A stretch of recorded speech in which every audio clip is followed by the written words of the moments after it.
Yesterday Guillaume and I agreed that we could as well help each other out in our work, because we are usually alone both.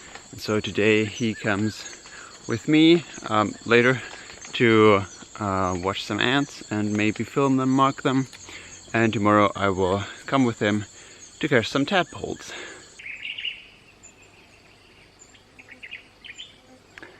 They are not fun.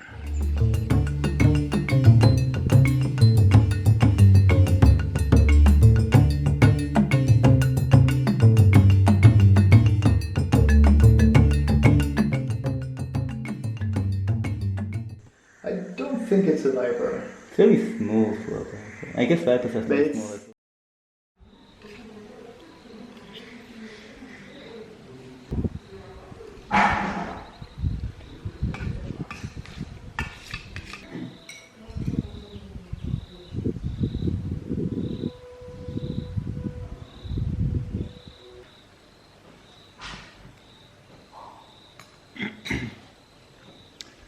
Pretty quiet here after the students and Eric and Camille left. So it's halftime.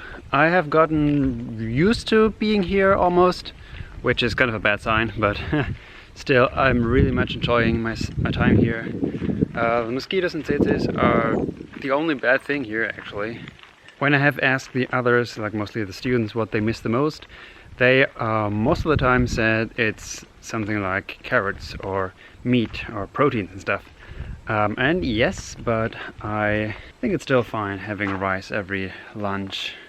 What I'm currently missing the most here is monophasic sleep, and enough of it, because I've been sleeping from around 9 till or 9:30 till 6:10 in the morning, which leaves me with less than 9 hours, which is an hour less than I need to be fully productive and active and focused during the day. So I had been taking naps, which is normal, but I really can't deal with it. I just took a nap and I'm really slowly getting into being fully awake again.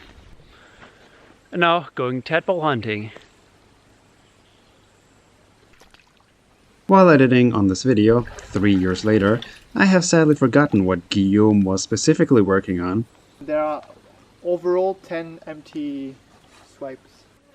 Nothing. But it had something to do with how the diversity of frog and toad species in these ponds correlates with the pond's size and land cover.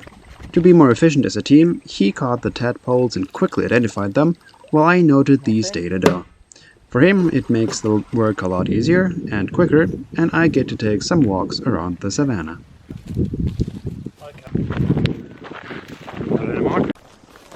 I think coming from outside is a bit... And on our way back, we spotted some large mammals in the distance. Duikers or kobus, I'm not an expert. I almost felt like I was on a safari.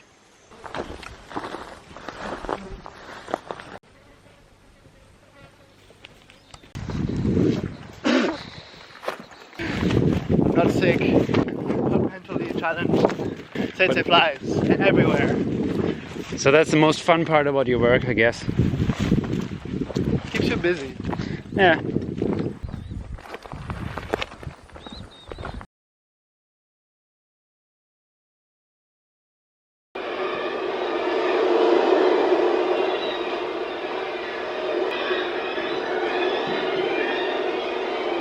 The skewers go first for the liver.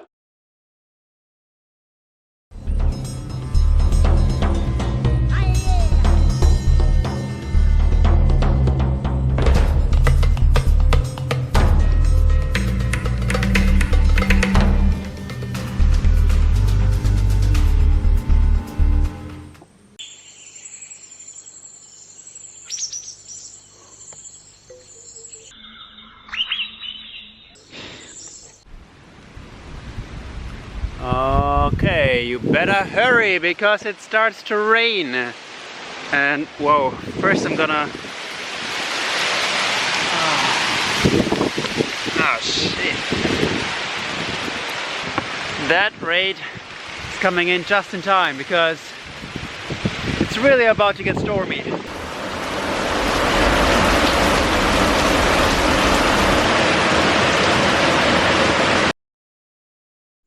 Here's yet another fascinating ant species. These are driver ants of the genus Doralus. These ants have usually very large colonies of sometimes many millions of workers. Here you can see them moving on trails which are cleared of any debris and small pebbles, and sometimes even little walls are being built to the sides of them. Furthermore, the trails are lined left and right by large soldiers with their huge heads and specialized piercing mandibles. Most of the head is filled with jaw muscles, giving these small critters immense bite force with which they can drive their dagger-like mandibles into anything they perceive as a threat. Ow, fuck. Oof, ah. Like my feet, but also the victims, which is anything protein-rich, which is too slow to escape these massive raids. Mostly insects, but also worms, snails, reptiles, and even young mammals and birds are sometimes among their prey.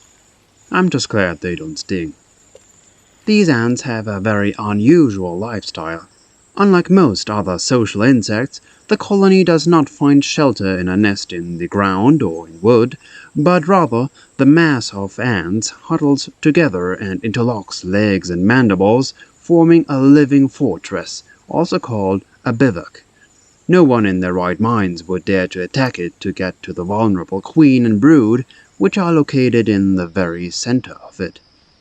This type of nesting allows the ants to be nomadic, since after a short while any area is overhunted, the whole colony moves every few days to new foraging grounds, picking up anything in their way. This is even more impressive, knowing that they don't have eyes and are thus completely blind.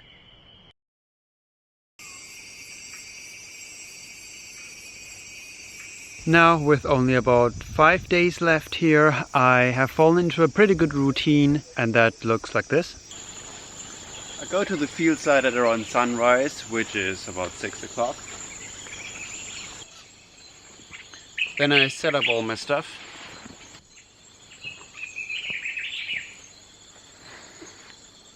Then I check whether the colony is already active or whether there are any dead individuals outside that may also be marked.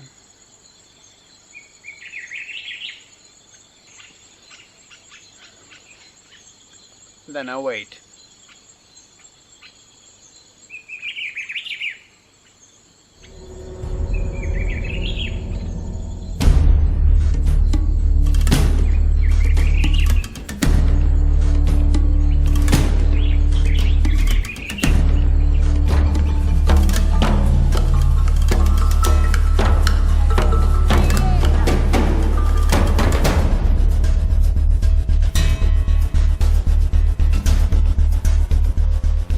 Then I usually follow ants with my camera, as seen in previous videos, but in the last days I also mapped out the area to make the tracking easier, I hope.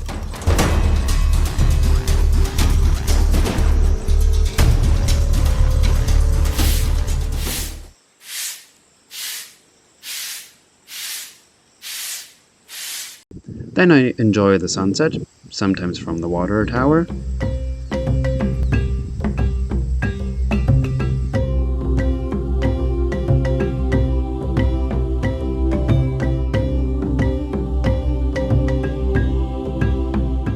And later add some piri-piri to whatever is served for supper.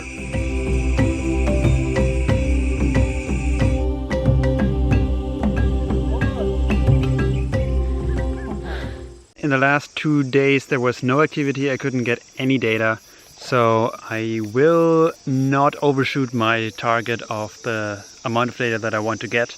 Yeah, so what's left now is just to appreciate the beauty that is the African savannah here, which is not hard, also with sunsets like these, and yeah, make the best out of it and not get too annoyed by the mosquitoes and tsetse flies and sweat bees. There goes another field day. On another sunny day, Guillaume and I took some time to explore the Comoé River with the boat and take a look at the tall and dense gallery forests framing the riverbanks.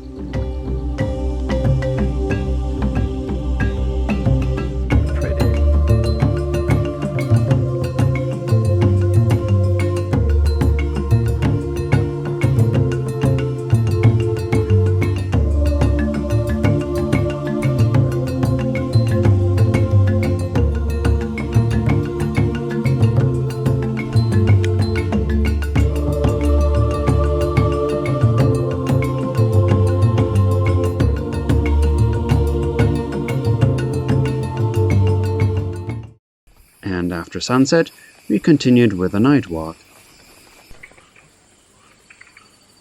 We found some frogs,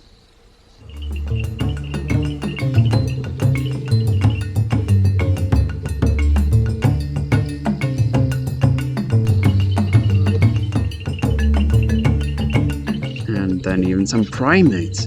These are galagoes, also known as bush babies. During the day, they will sleep in tree holes or the abandoned nests of birds or other primates. We are getting really close to this one. Often in groups of up to 5 galagos.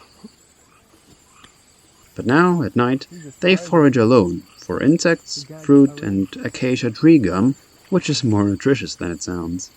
Wow.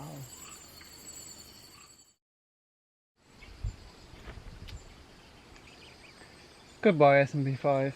You've been a good colony.